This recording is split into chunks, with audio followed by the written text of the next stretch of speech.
Image part 1 માં આપણે વાત કરતા હતા પેપર નંબર 1 એનો યુનિટ 2 એનો lecture number 3 unit 2 image document કેટલીક બાબતોને આપણે ચર્ચાઓ કરવાની હતી. ઇમેજ ડોક્યુમેન્ટ જે પણ બાબતોની રજૂઆત કરી છે એમાં સામાજિક તથ્યો એની આપણે ચર્ચા કરતા હતા. સામાજિક તથ્યના લક્ષણો આપણે જોયા. એ પછી આપણે સામાજિક તથ્યના પ્રકાર જોયા. તો સામાજિક તથ્યના પ્રકારમાં પહેલી બાબત હતી સ્વાભાવિક સામાજિક તથ્ય. આપણે આગળ ચર્ચા કરી છે કે તથ્ય એટલે શું. તો ત્યારે આપણે તથ્યની જે બાબત છે એ બાબતમાં આપણે ચર્ચાઓ કરી હતી કે તથ્ય એટલે તો વ્યક્તિની સમાજમાં વર્તનની રીત, કઈ રીતના વર્તન કરવું એ બાબત અંગેની જે રીત છે એને સામાજિક તથ્ય તરીકે કહેવાય છે. અને એ વ્યક્તિ ઉપર ક્યાંક ને ક્યાંક પોતાનો પ્રભાવ ધરાવે છે. એવી દરેક બાબતોને આપણે એમના લક્ષણોમાં ચર્ચાઓ કરી હતી.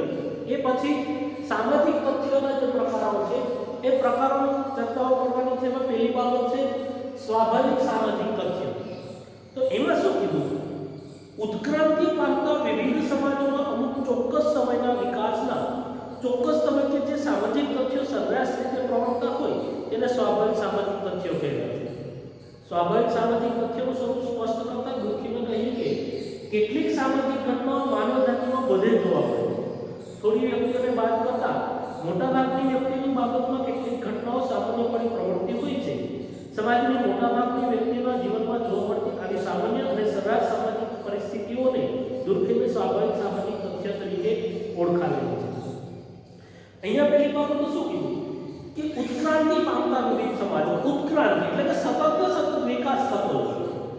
એક સામાન્ય વસ્તુ, દાખલા તરીકે આપણે કોઈ પણ વસ્તુનું બીજ વાવીએ તો બીજમાંથી છોડ થાય, એટલે ધીમે ધીમે છોડ મોટો થાય, પછી એ વૃક્ષ બને અને વૃક્ષમાંથી ફળ આપવાની શરૂઆત કરે. તો બીજમાંથી એક વૃક્ષનું થવું, વૃક્ષ પછી ફળ આપવા, ફળમાંથી ફરી બીજનું, તો આ ઉત્ક્રાંતિની બાબત છે.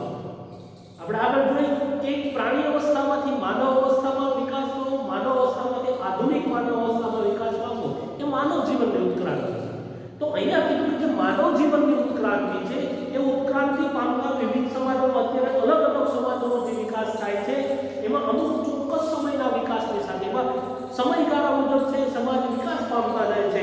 એ વિકાસ પામતા ચોક્કસ સમયના વિકાસના તબક્કે જે સામાજિક તથ્યો સરેરાશ રીતે પ્રવર્તતા હોય, સરેરાશ બધા જ સમાજોમાં જોવા મળતા હોય. મતલબ કે સામાજિક તથ્યો સામાજિક સમાજમાં વર્તન કરવાની જે રીત છે એ રીત માટેના જે નીતિ નિયમો છે એ બધા જ સમાજોમાં, સર્વ સમાજોમાં જ્યારે જોવા મળતા હોય. કીધું છે કે અમુક અપવાદોને બાદ કરતા મોટા ભાગના સમાજોમાં એ પ્રમાણની જે બાબત જ્યારે જોવા મળતી હોય ત્યારે આવી બાબતને સ્વાભાવિક સામાજિક તથ્ય તરીકે ઓળખી શકાય છે. આગળ કીધું છે કે સમાજની મોટા ભાગની વ્યક્તિઓના જીવનમાં જોવા મળતી આવી સામાન્ય અને સરેરાશ સામાજિક પરિસ્થિતિને દુર્ધીમે સ્વાભાવિક સામાજિક તથ્ય તરીકે ઓળખી છે. લગભગ સમાજની મોટા ભાગની વ્યક્તિઓમાં આવી જતી હોય છે. તો આવી વ્યક્તિઓના જીવનમાં જોવા મળતી એક સમાન બાબત એટલે કે સરેરાશ સામાજિક જેવી પરિસ્થિતિ છે એ પરિસ્થિતિને સ્વાભાવિક સામાજિક તથ્ય તરીકે ઓળખી શકાય છે. આગળ કીધું છે કે સામાજિક તથ્યોનું વર્ગીકરણ કરવામાં દુઃખીને તેના કાર્યને ધ્યાનમાં રાખે છે. આ દ્રષ્ટિએ જોતા જે સામાજિક તથ્યો સમાજને માટે ઉપયોગી હોય, સમાજને માટે લાભદાયી હોય તથા સામાજિક એકતાને ટકી રાખવાનું કાર્ય કરતા હોય એવા તથ્યને સ્વાભાવિક સામાજિક તથ્ય કહેવાય છે. અહીંયા શું કીધું કે સામાજિક તથ્યોનું વર્ગીકરણ કરવામાં દુઃખીને તેમના કાર્યને મહત્વ, મતલબ કે સામાજિક તથ્યના કાર્યને મહત્વ ગણ્યું છે. અને શું કીધું છે કે જે સામાજિક તથ્યો સમાજ માટે ઉપયોગી, સમાજને જે સમાજના જે નીતિ નિયમો છે તેને સમાજના શું કહે કે સામાજિક તથ્યો અથવા વ્યક્તિને સમાજમાં કઈ રીતના વર્તન કરવું એ માટેના સૌથી ઉપયોગી હોય, સમાજ માટે જે લાભદાયી હોય અથવા સમાજને ટકાવી રાખવાનું કાર્ય કરતા જે સામાજિક તથ્યો છે એને સ્વાભાવિક સામાજિક તથ્ય કહેવાય છે. અહીંયા કીધું છે કે દાખલા તરીકે સમાજની એકતા ટકાવી રાખતા અને સમાજની વિભિન્ન જરૂરિયાતો સંતોષતા નૈતિક નિયમો, સંસ્થાઓ વગેરેને સ્વાભાવિક સામાજિક તથ્ય તરીકે કહી શકાય છે. એ કીધું છે કે સમાજની એકતાને ટકાવી રાખતા જે નૈતિક નિયમો છે, જે જુદી જુદી સંસ્થાઓ છે જે સમાજને ટકાવી રાખવામાં મહત્વનું માધ્યમ છે એવી બાબતોને સ્વાભાવિક સામાજિક તથ્ય તરીકે ઓળખી શકીએ છીએ. તો આ બાબતોથી સ્વાભાવિક સામાજિક તથ્ય એ પછી બીજી બાબત છે વિકૃત અસ્વાભાવિક સામાજિક તથ્યો, જેને આપણે વિકૃત પેથોલોજીકલ સામાજિક તથ્યો તરીકે પણ આપણે ઓળખી શકીએ છીએ. તો એમાં શું કીધું કે સ્વાભાવિક નોર્મલ સામાજિક તથ્યો સિવાયના તથ્યોને દુઃખી પેથોલોજીકલ અથવા અસ્વાભાવિક સામાજિક તથ્યો કહ્યા. બીજી રીતે કહીએ તો સમાજની સરેરાશ વ્યક્તિ જે પરિસ્થિતિની અપેક્ષા રાખતી ન હોય એવી પરિસ્થિતિ હાજર હોય તો તેને પેથોલોજીકલ સામાજિક તથ્ય કહેવાય છે. દુર્કિમના કાર્યાત્મક ખ્યાલોને અનુલક્ષીને કહીએ તો જે સામાજિક પરિસ્થિતિ સમાજમાં બિનઉપયોગી, નુકસાનકારક હોય અને સામાજિક એકતા ટકાવી રાખવામાં અવરોધક બનતી હોય તેને પેથોલોજીકલ અથવા અસ્વાભાવિક સામાજિક એક તથ્ય તરીકે આપણે ઓળખી શકીએ છીએ. અહીંયા શું કીધું કે સ્વાભાવિક નોર્મલ સામાજિક તથ્યો સિવાયના, મતલબ કે જે સમાજ માટે ઉપયોગી છે, સમાજ માટે લાભદાયક છે, એના સિવાયના જો કોઈ પણ સામાજિક તથ્ય હોય તેમને વિકૃત અથવા પેથોલોજીકલ સામાજિક તથ્ય તરીકે અસ્વાભાવિક સામાજિક તથ્ય તરીકે ઓળખી શકીએ. અહીંયા બીજી બાબત આપેલી છે શું વસ્તુ, તો કે સમાજની સરેરાશ વ્યક્તિ જે પરિસ્થિતિની અપેક્ષા રાખતી ન હોય એવી બાબત, કે સમાજના લોકો જે ઈચ્છતા ન હોય કે કોઈ પણ પરિસ્થિતિ, કોઈ પણ સમાજની પરિસ્થિતિ છે સમાજમાં ન બનવી જોઈએ, તો એવી જે બાબત છે એને અસ્વાભાવિક સામાજિક તથ્ય કહેવાય છે. દાખલા તરીકે કોઈ પણ વ્યક્તિ ઉપર એસિડ એટેક થવો અથવા શું કહે કે અપહરણ જેવી બાબત કે જેને લોકો સ્વીકારતા નથી પરંતુ સમાજમાં છે ક્યાંક ને ક્યાંક, કેટલાક લોકોના માનસિકતા ઉપર એ વસ્તુ હોય છે. તો આવી પરિસ્થિતિ કે જે સમાજના મોટા ભાગના લોકો સ્વીકારતા ન હોય અને એવી પરિસ્થિતિ જ્યારે સમાજમાં હોય ત્યારે આવી પરિસ્થિતિને અસ્વાભાવિક સામાજિક તથ્ય તરીકે ઓળખી શકાય છે.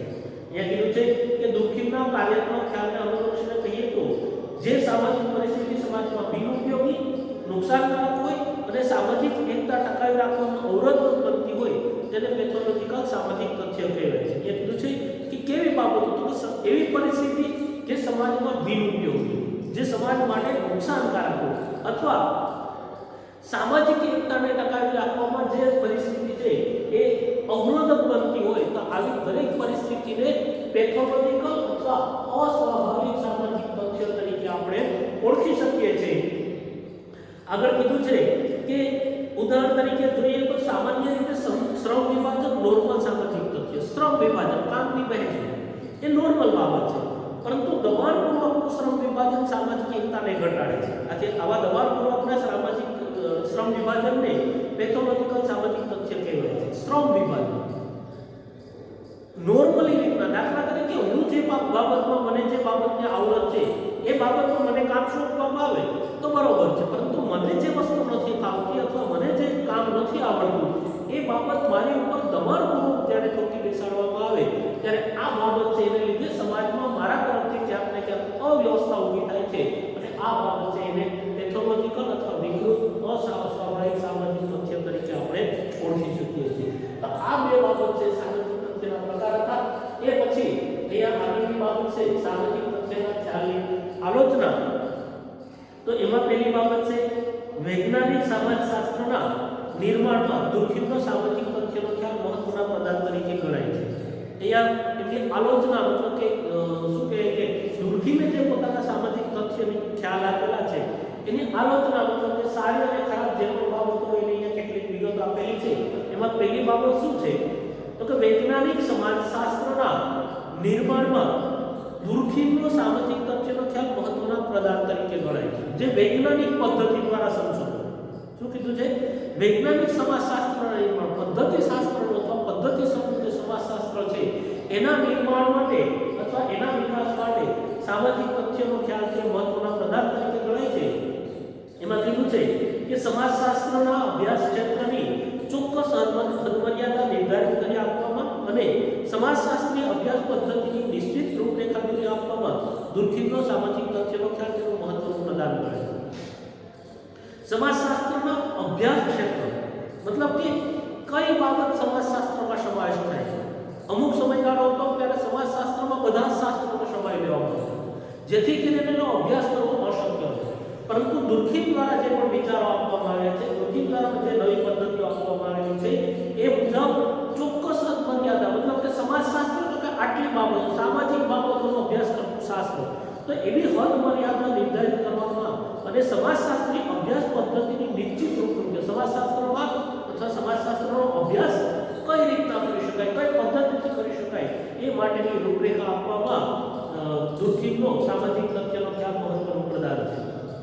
આગળ કીધું છે સમાજશાસ્ત્ર એ માત્ર અમૂર્ત ખ્યાલોના વર્ણનમાંથી બહાર નીકળેલી સામાજિક તથ્ય જેવી નક્કર વસ્તુઓથી વાસ્તવિકતાનું વિશ્લેષણ કરવું જોઈએ અને સામાજિક તથ્યોના નિરીક્ષણ, પરીક્ષણ, વર્ગીકરણ પર ચોક્કસ વૈજ્ઞાનિક નિયમોનું અનુસરણ કરવું જોઈએ એ બાબત દુર્કીમે પોતાના રૂલ્સ ઓફ સોશિયોલોજીકલ મેથડમાં ભારપૂર્વક નોંધી છે. અહીંયા કીધું છે કે સમાજશાસ્ત્રે માત્ર અમૂર્ત ખ્યાલોના વર્ણનોમાંથી તેનું વર્ણનમાંથી બહાર નીકળીને સામાજિક તથ્યને ચોક્કસ અને નક્કર વસ્તુ અમૂર્ત એટલે કે જે વસ્તુ આપણે જોઈ ન શકતા હોય અને માત્ર કલ્પના કરીને જે વસ્તુને આપણે સ્વીકારતા હોઈએ છીએ, તો આવી અમૂર્ત બાબતોમાંથી નીકળી અને નક્કર વસ્તુલક્ષી, નક્કર એટલે કે સચોટ બાબતો સુધી પહોંચવા માટે અથવા સચોટ બાબતો સુધી જવા માટે અહીંયા કીધું છે કે નિરીક્ષણ, પરીક્ષણ, વર્ગીકરણ જે સમાજશાસ્ત્રમાં સંશોધન માટેની વૈજ્ઞાનિક પદ્ધતિઓ છે, તો આવી પદ્ધતિઓના નિયમોનું અનુસરણ કરી અને જ્યારે અભ્યાસ કરવામાં આવે ત્યારે આવી બાબતોને શું કહે કે ચોક્કસ સામાજિક તથ્ય જોયા. અને અહીંયા કીધું છે કે દુર્કીમે પોતાના રૂલ્સ ઓફ સોશિયોલોજીકલ મેથડ એ નામનું જે પુસ્તક છે એમાં આ બાબતનું એમણે વર્ણન કરેલું છે. એ પછી એના ખ્યાલની આલોચનામાં બીજી બાબત છે જે તમને મેં શું કહે કે ફોટા સાથે હું તમને મોકલી આપીશ. તો એ ટોપિકમાં છે કે સામાજિક તથ્યો પર વ્યક્તિના પ્રભાવની દુર્કીમે કરેલી અવગણના. તો એમાં શું કીધું કે ઇર્વિંગ જેટલિન કહે છે તેમ દુર્કીમે આ ખ્યાલમાં હંમેશા વ્યક્તિના વર્તન પર સામાજિક તથ્યના બાહ્યમૂલક નિયંત્રણ પ્રભાવ પર ભાર મૂક્યો છે.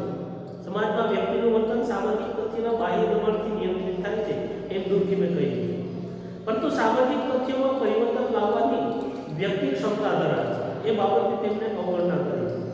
સમાજ કે સામાજિક તથ્યો વ્યક્તિના વર્તન પર નિયંત્રક પ્રભાવ પાડે છે એવું તેમણે વિધાન કર્યું. પણ વ્યક્તિનું વર્તન અને વિચારો પર સામાજિક તથ્યો પર પ્રભાવ પડે છે એ બાબત તેમણે લક્ષમાં લીધી નથી. બીજી રીતે કહીએ તો સામાજિક ઘટનાઓનો નિર્ધારિત કરવામાં વ્યક્તિગત મનોવૈજ્ઞાનિક પરિબળો પ્રત્યે તેમણે દુર્લક્ષ સેવ્યું છે. અહીંયા કીધું છે કે સામાજિક તથ્યો પર વ્યક્તિના પ્રભાવની દુર્કીમે કરેલી અવગણના, મતલબ કે જે સામાજિક તથ્યો છે, જે સમાજના નિયમો છે, તો વ્યક્તિએ સમાજમાં કઈ રીતે રહેવું એ બાબતમાં વ્યક્તિનો પ્રભાવ, કોઈ પણ વ્યક્તિ છે એ પોતાની દખલગીરી કરે અથવા વ્યક્તિ પોતાની બાબતો એમાં દાખલ કરવા માંગતી હોય તો એ વસ્તુ શક્ય નથી એવું અહીંયા દુર્કીમે કીધું છે.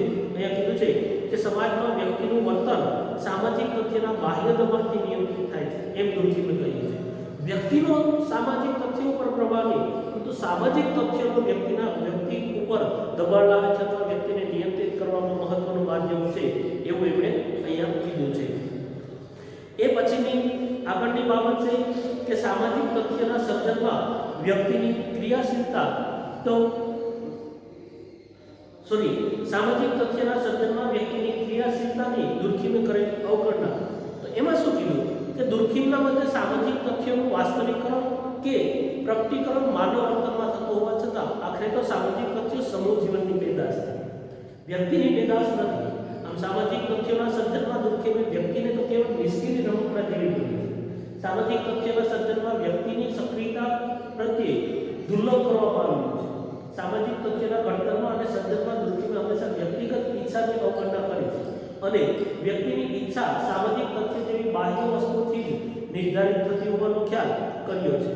સામાજિક તથ્યો અનિવાર્યપણે માનવ વર્તનને ઘડે છે એ બાબત પર દુર્કીમે વધુ પડતો ભાર મૂકીને વ્યક્તિની ક્રિયાશીલતાની અવગણના કરી છે. અહીંયા કીધું છે કે સામાજિક તથ્યના સર્જનમાં વ્યક્તિની ક્રિયાશીલતાની દુર્કીમે કરેલી અવગણના, મતલબ કે સામાજિક તથ્ય એટલે શું? તો એમાં આપણે જોયું દુર્કીમે એની જે બાબત આપી એમાં શું કીધું કે સમાજના મોટા ભાગના વ્યક્તિઓ જ્યારે કોઈ પણ બાબત સ્વીકારતા હોય તો એને સામાજિક તથ્ય કહેવાય. એટલે એ દુર્કીમે એવું કીધું છે કે સામાજિક તથ્યો છે એ સમૂહની બાબત છે, એ સમૂહની પેદાશ છે, કોઈ વ્યક્તિગત બાબત નથી અથવા વ્યક્તિ દ્વારા એનું નિરીક્ષણ થતું નથી તો એનું શું કહે કે વ્યક્તિ દ્વારા એ બાબત કંટ્રોલમાં થતી નથી. એટલે અહીંયા કીધું છે કે સામાજિક તથ્યોના સર્જનમાં દુર્કીમે વ્યક્તિગતો કેવળ નિષ્ક્રિય રમકડા જે છે, વ્યક્તિ માત્ર એ વસ્તુ ભજવે છે, બાકી સમૂહના સમાજના મોટા ભાગના વ્યક્તિઓ દ્વારા એ બાબતને ઊભી કરેલી છે. એટલે એટલે કે એની ક્રિયાશીલતા, વ્યક્તિની ક્રિયાશીલતા છે એ મહત્વની નથી, સમાજની ક્રિયાશીલતા મહત્વ છે. અને છેલ્લી બાબત છે સમાજના અન્ય પાસાની થયેલી અવગણના. તો સમાજ સામાજિક આંતરક્રિયા અને પારસ્પરિક સામાજિક સંબંધો સૂચવતો એક ખ્યાલ છે, પરંતુ આ ખ્યાલના સ્થાને દુર્ખીનો સમાજને એક વાસ્તવિક વસ્તુ તરીકે જોવાનો પ્રયત્ન કરે છે. ફ્લેચર કહે છે તેમ સમાજને એક વસ્તુ તરીકે ખ્યાલ કરીને દુર્ખીમે ચોક્કસપણે સમાજશાસ્ત્રને વૈજ્ઞાનિક કક્ષા પર મૂક્યું, પણ સામાજિક તથ્યો સિવાય સમાજમાં અન્ય પાસાની તેને તેથી અવગણના થઈ. અહીંયા કીધું છે કે સમાજ સામાજિક આંતરક્રિયા અને પારસ્પરિક સામાજિક સંબંધો સૂચવતો એક ખ્યાલ છે. સમાજ એટલે શું બાબત? તો કે સામાજિક આંતરક્રિયા, વ્યક્તિઓ વચ્ચે થતી આંતરક્રિયા અને પારસ્પરિક સંબંધો, સામાજિક સંબંધો, વ્યક્તિના અન્ય વ્યક્તિઓ સાથેના સંબંધો, એવી એક પદ્ધતિ છે. પરંતુ ખ્યાલના સ્થાને દુર્ખીમે સમાજને એક વાસ્તવિક વસ્તુ તરીકે જોવાનો પ્રયત્ન કર્યો. સમાજ એક વસ્તુ છે અને વસ્તુ દ્વારા અથવા સમાજ દ્વારા જે પણ પ્રવૃત્તિ થાય છે એ પ્રવૃત્તિ એક વસ્તુ દ્વારા કરવામાં આવેલી હોય એવી દુર્ખીમે અહીંયા રજૂઆત કરી છે. અને ફ્લેચર કહે છે તેમ સમાજને એક વસ્તુ તરીકે ખ્યાલ કરીને દુર્ખીમે ચોક્કસપણે સમાજશાસ્ત્ર અને વૈજ્ઞાનિક કક્ષા પર મૂક્યું છે. એને એક વસ્તુ તરીકે જોવાની બાબત છે એ બાબતને દુર્ખીમે સમાજને એક શું કહેવાય છે, સમાજશાસ્ત્રને એક વૈજ્ઞાનિક કક્ષાએ, વૈજ્ઞાનિક પદ્ધતિ અથવા વિજ્ઞાન તરીકે એમણે દર્શાવેલું છે. તો અહીં સુધીની બાબતો હતી. એ પછીનો આગળની જે બાબત છે આત્મહત્યાનો, દુર્ખીમનો આત્મહત્યાનો સિદ્ધાંત છે એ આગળના ક્લાસમાં આપણે અભ્યાસ કરશું.